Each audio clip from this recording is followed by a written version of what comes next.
영국 엑서터 대학교에서 7,000명을 대상으로 한 가지 실험을 했습니다. 참가자들에게 주어진 미션은 하나, 일주일 동안 매일 책을 읽고 토론하며 스토아 철학자처럼 살 것. 연구진은 실험을 시작한 날과 그 주의 마지막에 참가자들의 행복 수준을 측정했는데요. 부정적인 감정 14% 감소, 긍정적인 감정 10% 증가, 삶의 만족도 13% 증가하는 놀라운 결과가 나왔습니다. 우리는 이 실험을 통해서 무엇을 알 수 있을까요?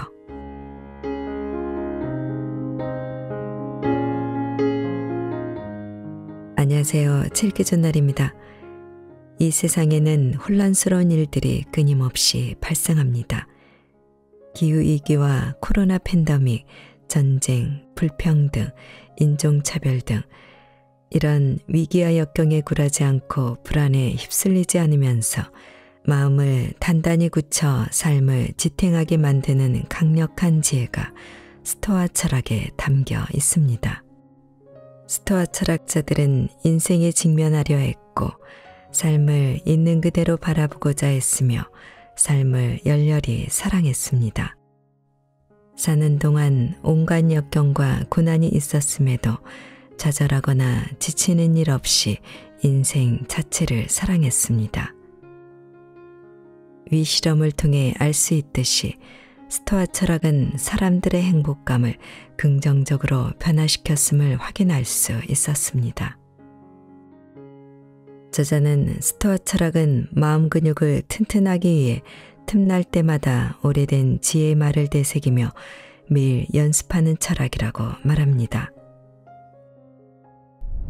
오늘 소개할 책은 바로 불안을 이기는 철학입니다.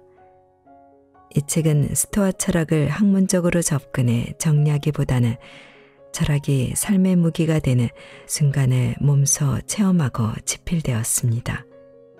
특히 20년차 칼럼니스트이자 기자인 저자가 스토아 철학의 개념을 하나하나 나눈 후 풀어서 설명하여 어렵지 않게 읽을 수 있습니다. 또한 우리를 우울하게 하거나 흔히 겪는 일상적인 사건들에 스토아 철학을 적용하고 경험한 변화들을 들려주고 있는데요. 지금부터 잠시 책 속으로 들어가 보겠습니다. 오늘도 책 읽기 좋은 날과 함께 좋은 시간 보내세요. 구독, 좋아요는 사랑입니다.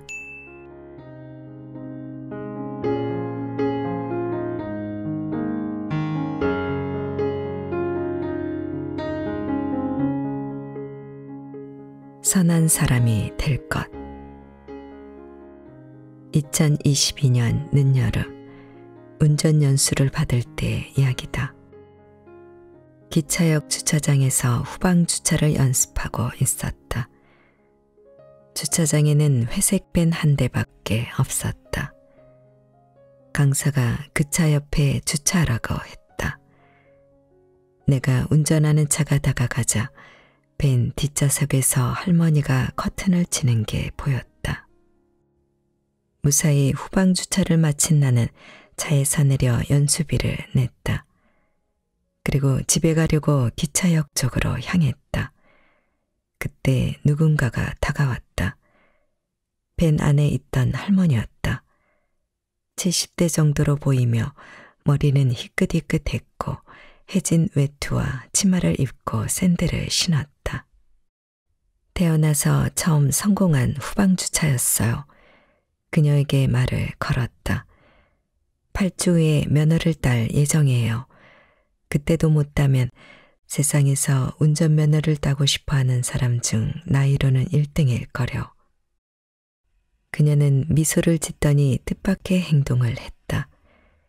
내게 다가와 손을 내밀며 이거 가져요 라고 한 것이다. $50 지폐였다. 괜찮아요. 돈은 넣어두세요. 바닥에서 돈을 주운 적은 있지만 낯선 사람이 나에게 돈을 주려고 한 건 처음이다. 특히 그 돈은 그녀 자신에게 더 필요해 보이는데 말이다. 정말 친절하시네요. 그런데 돈은 필요 없어요. 그냥 받아요. 그녀가 말했다. 자, 받아요. 얼결에 돈을 받은 나는 기차 대신 버스를 타기로 하고 정류장 벤치에 앉아서 그녀와 이야기를 나누기 시작했다. 그녀의 이름은 모니카로 오지에 있는 광산마을 출신이었다. 가족을 만나기 위해 왔다고 한다. 길에서 마주치는 사람들에게 돈을 주려고 했지만 누구도 받으려 하지 않더라고 했다. 다들 정신 나간 사람 취급을 하며 황급히 떠나더라는 것이다. 하지만 그녀는 정신이 나간 게 아니었다. 단지 사람들에게 돈을 주고 싶었을 뿐이다. 돈을 주면 행복했고 자신이 가진 것보다 더 많은 걸 원하지 않는 게 좋은 인생을 사는 비결이라고 생각했다. 내가 가진 것에 만족하는 게 좋은 인생이죠. 사람들은 대개 자신이 가지지 않은 걸 원해요. 한 가지를 얻고 나면 또 다른 게 눈에 보이고 그 욕구를 채우기 위해 평생 일하죠. 하지만 그렇게 한다고 해서 행복해지는 건 아니랍니다. 사람은 결코 만족하지 못해요. 내가 맞장구 쳤다. 오히려 늘 부족하다고 느끼죠. 그게 자본주의인 것 같아요. 모니카가 고개를 끄덕였다. 나는 항상 내가 가진 것에 만족하며 살았어요. 뭔가를 더 원한 적이 없어요. 더 많은 걸 얻으면 여유분으로 여겼고 다른 사람에게 나눠줬다. 모니카에게 그 $50는 필요하지 않았다. 3일 동안 기차역에 무료로 주차하고 있어서 주차비를 절약할 수 있었기 때문이다. 다음 운전 연수 때 이 돈을 써요. 모니카가 말했다. 그러는 사이 버스가 왔고 우리는 서로의 행운을 빌며 헤어졌다. 모니카는 천천히 벤을 향해 걸어갔다.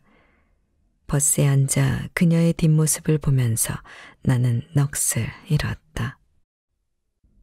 그녀는 내게 순수한 호의를 베풀었다.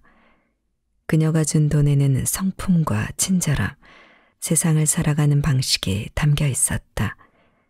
너무 드물게 일어나는 일을 겪다 보니 신성하게 느껴지기까지 했다. 모니카의 순수한 선함에 충격을 받았나 보다. 그녀는 나에게 원하는 게 없었고 그냥 주고만 싶어 했다. 이 일은 내가 선한 사람인지 생각해 보게 했다. 모니카와 비교하면 아니다라는 생각이 들었다. 오늘날의 문화에서는 돈이 최상의 가치로 여겨지기에 모든 게 거래처럼 느껴진다. 그래서 모니카와의 만남이 너무 이상했나 보다. 물론 사람들은 서로에게 친절하지만 은연중 대가를 바라는 게 보통이다. 새로운 직장에서 일을 시작하면 사람들이 친절하게 대해준다. 하지만 이는 사람들이 무의식적으로 자기 편을 만들기 위해서가 아니던가. 이웃은 친절하고 그룹 채팅에 나를 초대한다. 하지만 이는 똘똘 뭉치면 이득이 있기 때문이다. 예를 들어 송전탑을 짓지 말라고 의회에 탄원서를 넣기 위해서다. 파티에서 다른 사람과 이야기하는 이유는 친구들이 올 때까지 혼자 바보처럼 서 있기 싫어서다. 사람들이 선해서 그렇다라고 생각하기보다는 냉소적으로 바라보기 더 쉽다. 아니면 내가 계산적인 자세로 사람들에게 접근해서일 수도 있다. 그리고 사실 나는 좋은 사람은 아니다. 솔직히 말해서 무작위로 이타적인 행동을 하긴 하지만 기본적으로 나는 이기적이다. 최근 한 술집에서 가격이 잘못 적힌 계산서를 받았다. 내가 마신 술값보다 적게 적혀 있었다. 그냥 모른 척하고 계산할 수도 있었지만 카운터에 가서 말하고 제대로 냈다. 내 친구는 자기라면 그러지 않았을 거라며 선한 행동을 했다고 말했다. 하지만 정직하게 돈을 낸 건 나쁜 업보가 쌓이지 않았으면 하는 바람 때문이었다. 그것마저도 이기적인 자세 아닌가. 선한 업보를 쌓아 우주로부터 선행을 보답받길 원했으니 말이다. 남에게 베풀라. 스토아 철학자들은 베푸는 것이 무엇인가를 깊이 통찰하고 선물을 어떻게 주고받을지에 대한 생각을 재정립하고자 했다. 세네카는 이 주제로 이점에 관하여라는 아주 긴 분량의 도덕적인 글을 썼다. 주고자 하는 마음은 인간다움의 핵심이다. 그게 없다면 우리는 야생동물과 다를 바가 없다. 세네카는 선물을 주는 것이 우리에게 자연의 선물을 많이 내려준 신들에 모방하는 방법이라고 봤다. 또 선물을 받는 가장 이상적인 태도는 고마워하는 것이라고 했다. 이런 방식으로 주고받으면 성품과 덕목을 기를 수 있다. 나아가 스토아 철학의 원칙에 따르면 선물을 주는 사람은 그 대가로 아무것도 기대해서는 안 된다. 그러므로 익명으로 선물하는 게 이상적이다. 보상이 있으리라고 예상하고 무언가를 주거나 어떤 일에 대한 대가로 선물을 주는 것, 스토아 철학의 본질에 어긋난다. 우리는 다른 사람의 행동이나 반응을 통제할 수 없다. 따라서 선물을 줄 때 상대방이 감사 인사를 하거나 감사하는 행동을 하리라고 기대해서는 안 된다. 예를 들어 내가 집에 없는 동안 친구가 우리 집에서 지낼 수 있게 호의를 베풀었다면 그 호의를 되돌려 주리라고 예상하면 안 된다.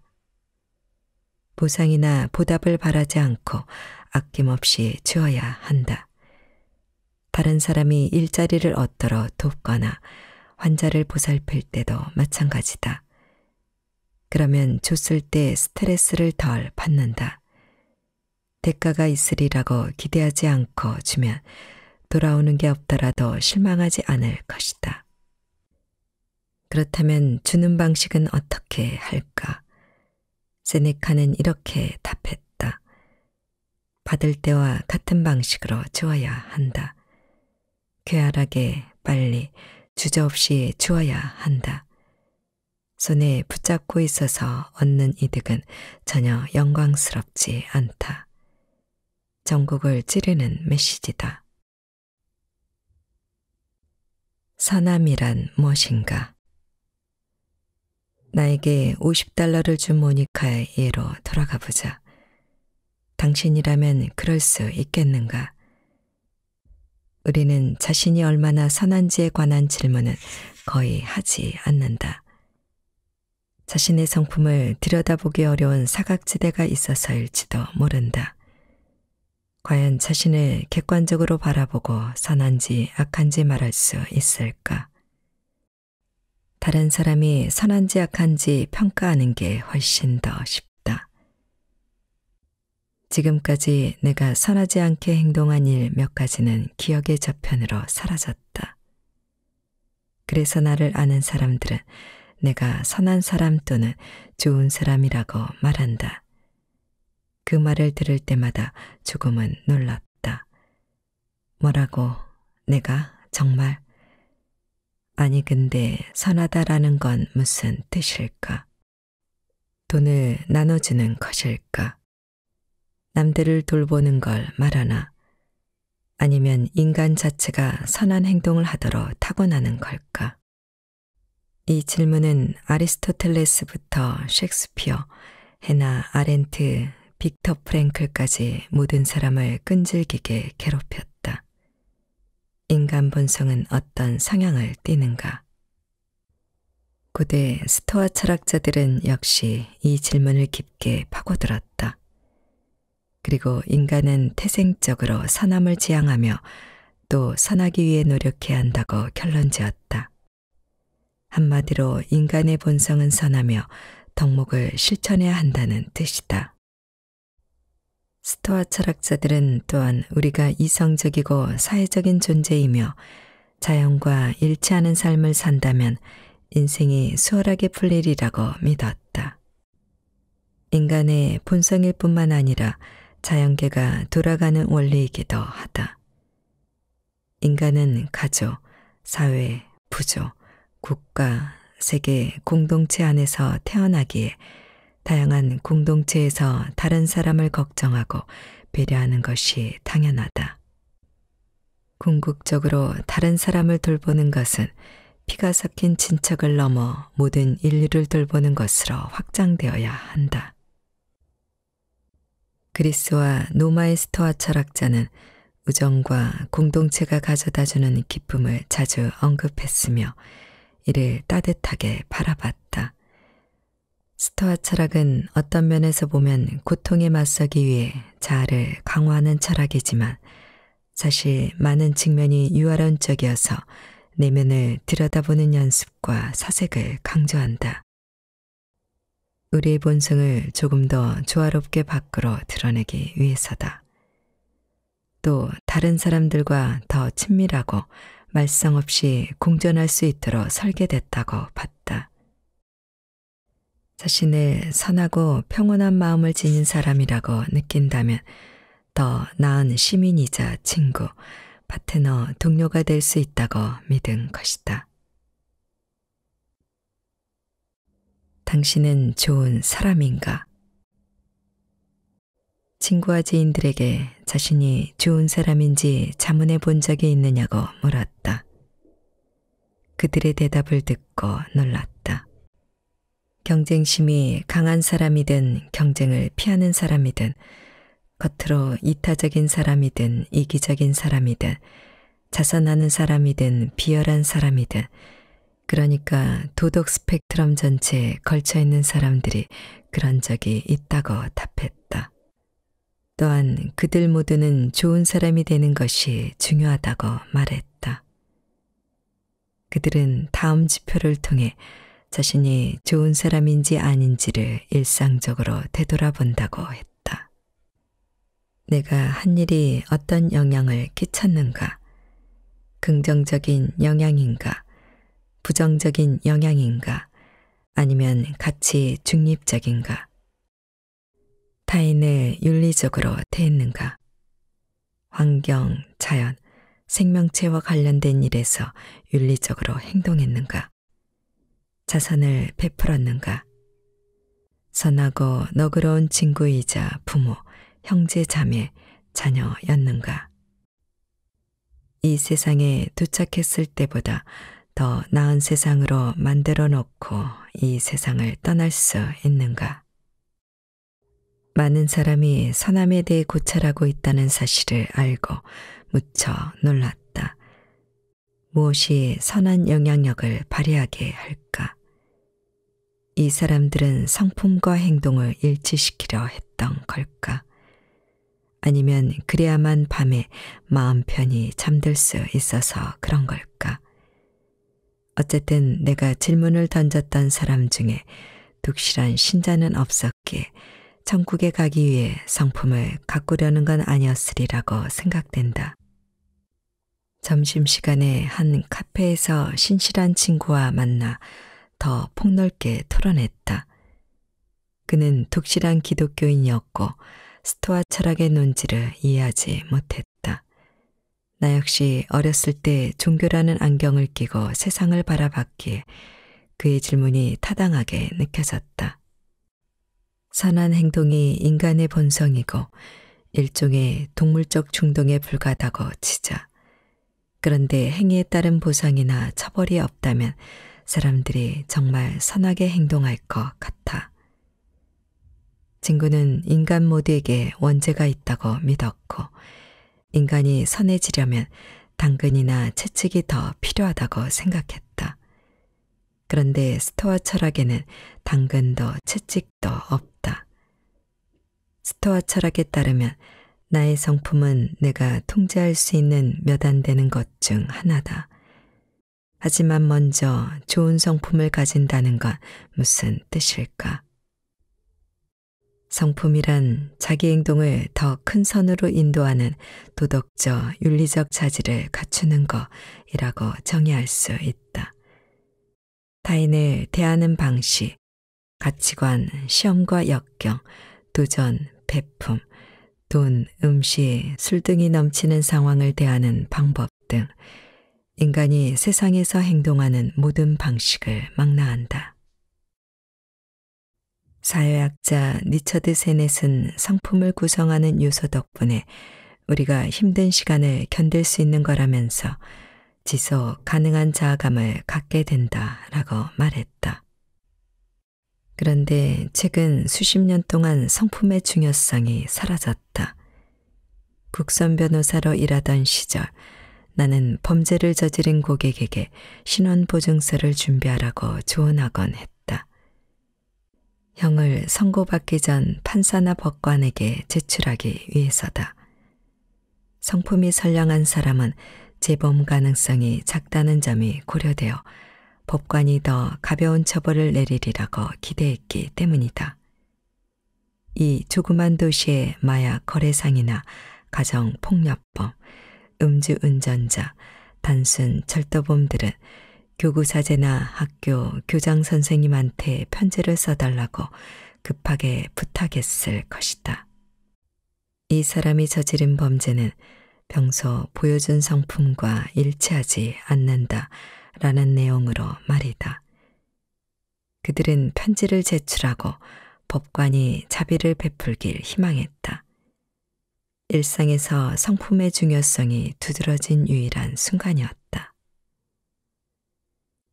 그런 일에 신물이 나서 변호사를 그만두고 기자가 됐는데 세상은 여전히 카리스마나 깔끔한 외모, 쿨함, 유머, 똑똑함 등 화려해 보이는 성질을 성품보다 더 중시했다. 정치를 예로 들어보겠다. 과거에는 정치 경력을 쌓으려면 필수적으로 성품이 좋아야 했다. 하지만 이제 중요한 건 카리스마일 뿐 성품은 상관없다. 영국 국민 전체가 타인의 생명을 구하기 위해 집에 갇혀 있을 때 영국 총리는 다우닝가에서 파티를 열며 보건 명령을 위반했다. 도널드 트럼프는 2005년 매력적인 여성들을 대하는 태도와 관련하여 다음과 같이 조언했다. 유명해지면 뭐든지 해도 되더라. 여자 거기를 움켜쥐어도 괜찮다니까. 참 우습게도 이 발언이 담긴 녹취록이 공개된 지 몇 주 그는 미국 대통령으로 선출됐다.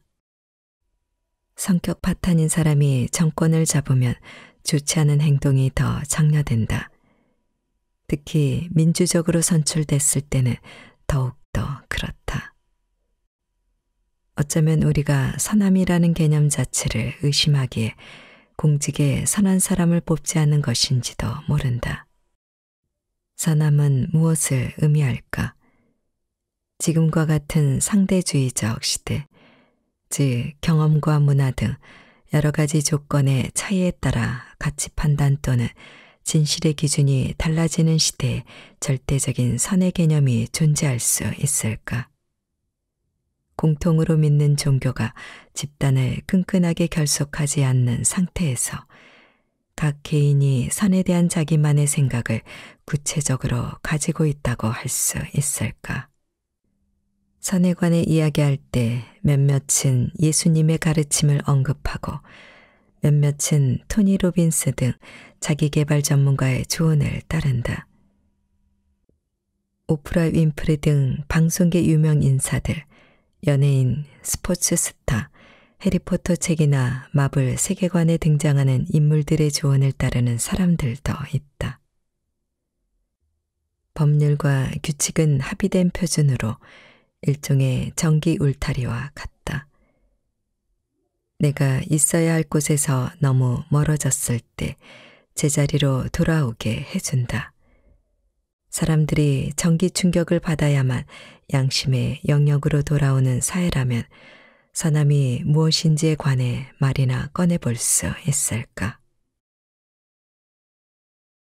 우리가 선한지 어떻게 알 수 있을까? 나는 앞서 질문을 던진 표본 집단에 자신이 선한 사람인지 어떻게 아느냐고 물었다. 종교적인 글이나 교리, 가르침, 철학을 언급한 사람은 아무도 없었고 모두 자신의 기분에 관해 이야기했다. 즉, 선한 일을 하면 기분이 좋아지고 악한 일을 하면 기분이 안 좋아진다는 것이다. 내면에서 느끼는 미묘한 느낌이 자기 행동이 선한지 악한지를 알려준다는 얘기다.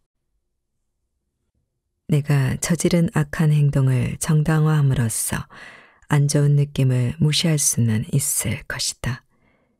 예를 들어 그 사람이 잘못한 거라고 책임을 전가할 수 있다. 하지만 일반적으로 사람들의 도덕적인 나침반은 일정한 방향을 가리킨다. 스토아 철학자는 이 나침반 또는 느낌을 자연적인 본성이라고 불렀다. 본성이 선함을 인식하고 실천하도록 인도한다고 생각했다. 스토아 철학자들은 자연을 따르는 삶에 관해 자주 이야기했다. 인간은 다른 사람이 잘 되길 빌어주고 주변 사람들이 성공하길 원하는 사회적이고 협력적인 존재임을 의미한다. 스토아 철학의 창시자인 키프로스의 제노는 이런 말을 남겼다. 모든 것은 한 체계의 일부를 이룬다. 우리는 이런 체계를 자연이라고 하며 개인의 삶은 자연과 조화를 이룰 때 선하다. 사람들은 다른 사람이 고통받거나 가진 걸 뺏기는 모습을 보고 싶어 하지 않는다. 본성에 어긋나기 때문이다. 인간은 사회적 존재이기에 한 구성원이 고통받으면 다른 구성원도 고통을 받는다. 아우렐리우스는 명상록에서 벌집에 좋은 것은 벌에게도 좋다라고 했다. 현실주의자였던 스토아 철학자들은 악한 행동도 인간의 본성임을 인식했다. 그러나 그들은 나쁜 행동을 고치거나 떨쳐낼 수 있다고 생각했다. 아우렐리우스는 인간은 서로를 위하고자 태어났으므로 타인을 가르치거나 인내하는 법을 배우라 라고 했다. 댐데미가 안 좋은 사람들은 어떻게 다뤄야 할까? 아우렐리우스는 다음을 자신에게 상기시키며 성품이 좋지 않은 사람을 인내하는 법을 배웠다. 아침에 일어나면 우선 자신에게 이렇게 말하라. 오늘 나는 다른 사람의 일에 참견하기를 좋아하는 사람, 은혜를 모르는 사람, 오만한 사람, 교활한 사람, 잘 속이는 사람, 시기심이 많은 사람, 이기적인 사람들을 만나게 될 것이다.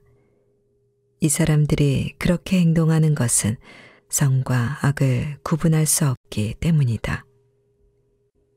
그러나 나는 선의 본질은 아름다운 것이고 악의 본질은 추한 것임을 알고 있으며 악을 행하는 사람들의 본성도 나의 본성과 같고 그들 역시 나의 형제라는 사실을 알고 있다.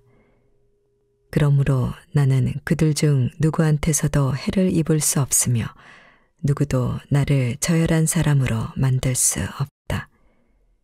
나는 나의 형제인 그들에게 화를 낼 수 없으며 또한 그들을 미워할 수도 없다. 우리는 두 손이나 두 발, 두 눈 또는 윗니와 아랫니처럼 서로 협력하도록 태어났기 때문이다.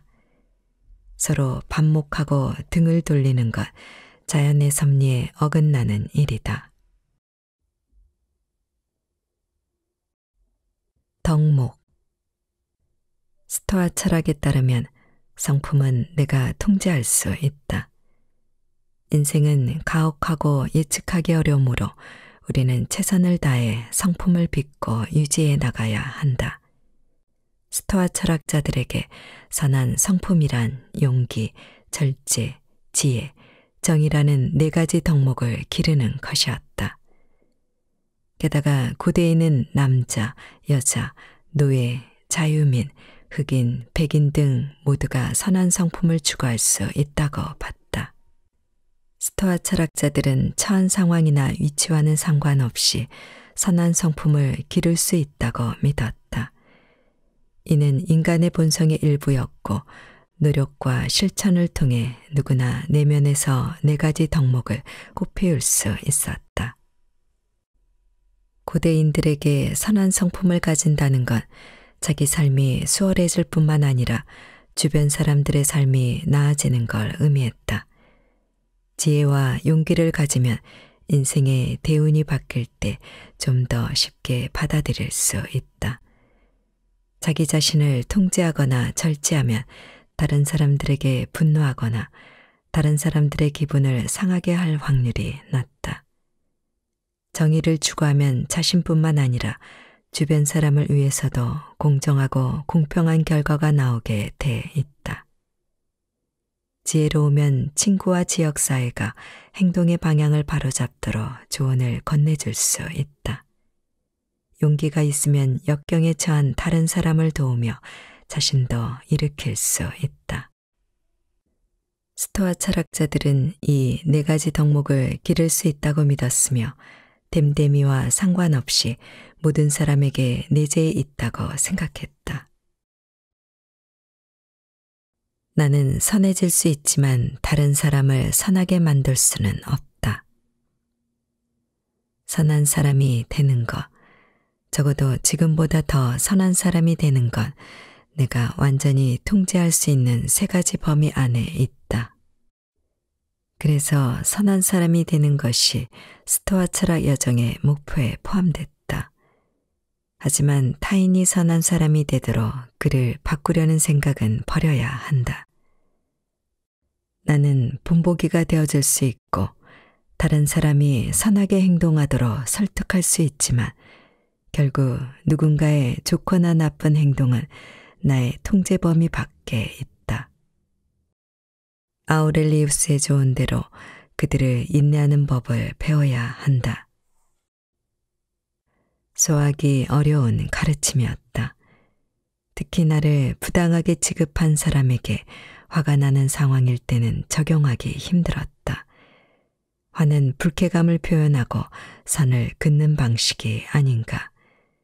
하지만 스토아 철학의 가르침, 특히 분노에 관한 가르침에 따르면 타인의 악한 됨됨이를 바로잡는 건 그들의 문제다.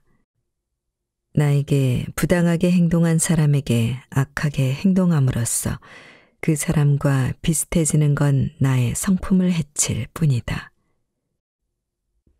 에픽테토스는 아름다운 철제 등잔을 훔친 도둑을 예로 들었다. 등잔을 잃어버린 이유는 내가 도둑보다 경계심이 적었기 때문이다. 하지만 그는 등잔값을 치렀다. 도둑이라는 이름으로 불리게 됐으니 자신의 신유와 등잔을 맞바꾼 것이다. 에픽테토스가 등잔만 잃은 데 비해 도둑은 더 큰 걸 잃었다. 바로 자신의 성품을 훼손한 것이다. 어떻게 하면 성품을 기를 수 있을까? 성품을 기르는 건 어렵고 나 역시 성품을 기르려고 여전히 노력 중이다. 하지만 나는 앞서 표본 집단이 언급한 내면의 미묘한 느낌을 믿는다. 잘못 행동하거나 최선의 성품을 발휘하지 않으면 눈에는 보이지 않는 내면의 등에 적신호가 켜지면서 경고를 보낸다. 선하게 행동하면 기분이 좋고 악하게 행동하면 기분이 좋지 않다. 아주 간단하다. 모니카가 뜬금없이 $50를 건네준 것과 같이 누군가가 나에게 선하게 행동하면 세상이 희망차 보이고 겸허해진다. 선함에는 소명과 반응이 내재해 있다. 누군가가 나에게 친절하게 대해주면 나는 다른 사람에게 어떻게 대해야 하는가 라는 질문이 자연스레 떠오른다. 선함에는 전염성이 있다. 선하게 행동하는 건 성품을 기르면서 주변 사람의 성품에 영향을 미치는 방법이다. 주고받는 것에 대한 세네카의 조언을 받아들일 수도 있고 아무런 대가 없이 베풀면서 감사하는 법을 연습할 수도 있다. 어떨 땐 계산적으로 행동하는지, 어떨 때 다른 사람을 수단으로 보는지 알아차리고 그런 일이 일어나지 않게 자신을 다스리자. 세상에는 자원이 한정돼 있으니 이기적으로 굴어도 된다는 사고방식을 버려라. 이런 생각을 하면 폐쇄적이고 남을 불신하는 사람이 되며 자기만을 위해 자원을 축적하게 된다. 개인적으로 이기적인 사람이 될 뿐만 아니라 사회 분위기에도 악영향을 미친다. 자신의 성품 되짚기. 아우렐리우스나 세네카가 그랬던 것처럼 일기를 씀으로써 자신의 성품을 기록해 볼 수 있다. 명상이나 묵상도 좋다. 이런 연습을 통해 내 성품의 강점이 무엇인지, 어떤 면모가 부족한지를 살펴볼 수 있다. 사실 이런 연습은 평판이 중요하지 않은 이유와도 맞닿아 있다. 평판은 나의 성품에 대한 다른 사람의 평가에 불과하기 때문이다. 우리는 잘못 살고 있다. 우리가 살아가는 사회는 건강이나 명성, 재정 상태에 무심한 태도를 취하라고 말하지 않는다. 오히려 정반대로 사람들은 건강, 부, 주의라는 탑을 쌓고 어떤 일이 있어도 그 탑을 지키기 위해 인생의 방향을 수정한다. 이런 가치를 중심으로 인생 전체를 구성하고 이를 잃는 건 인생에서 쌓은 업적을 잃는 것이라고 여긴다. 하지만 스토아 철학은 사람이 인생에서 해야 할 일은 4가지 덕목과 성품, 타인을 다루는 방법을 연마하는 것이라고 강조한다. 물질적으로 풍족하고 건강하며 높은 지위를 누릴 때가 있겠지만 아닐 때도 있을 것이다. 삶은 부침을 거듭하기 마련이며 우리가 통제할 수 없는 외부의 힘이 삶을 변화시킨다.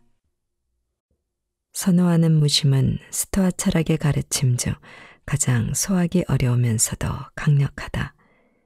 스토아 철학의 많은 측면이 그렇듯 선호하는 무심은 우아하고 단순하며 엄청나게 냉정하다. 평생 선하고 신중하게 행동했더라도 삶의 기복을 겪으며 어려움에 처하는 건 꽤 흔한 일이다. 정부가 또다시 눅다운 명령을 내릴 수도 있고 화재나 홍수가 나는 바람에 가게를 닫아야 할 수도 있다. 말도 안 되는 소문으로 평판의 치명타를 입거나 기이한 사고를 당해서 입원할 수도 있다. 동료에게 보내려 했던 상사를 험담하는 이메일을 당사자에게 보내는 바람에 인사고과에서 나쁜 점수를 받을 수도 있다. 이런 일들은 인생의 어느 순간에 가장 예측하지 못한 시기에 누구에게든 일어날 수 있다. 스토아 철학자들은 자신의 통제 범위 밖에 있는 사건을 선호하는 무심의 영역으로 봄으로써 그런 사건의 충격에서 자신을 보호했다. 이런 무심은 어떤 모습일까? 나는 가볍게 고삐를 쥐고 있는 모습을 상상해 본다. 돈이나 명성 그리고 운이 좋아 뛰어난 미모를 가졌을 때 이에 너무 집착하지 않고 가지고 있다는 사실에 만족하며 잃는다고 할지라도 마음을 전적으로 편하게 가지는 걸 뜻하니까. 또한 부정적 시각화를 연습하는 것이다. 모든 것을 잃어 처음부터 시작하는 걸 상상해 보는 것이다.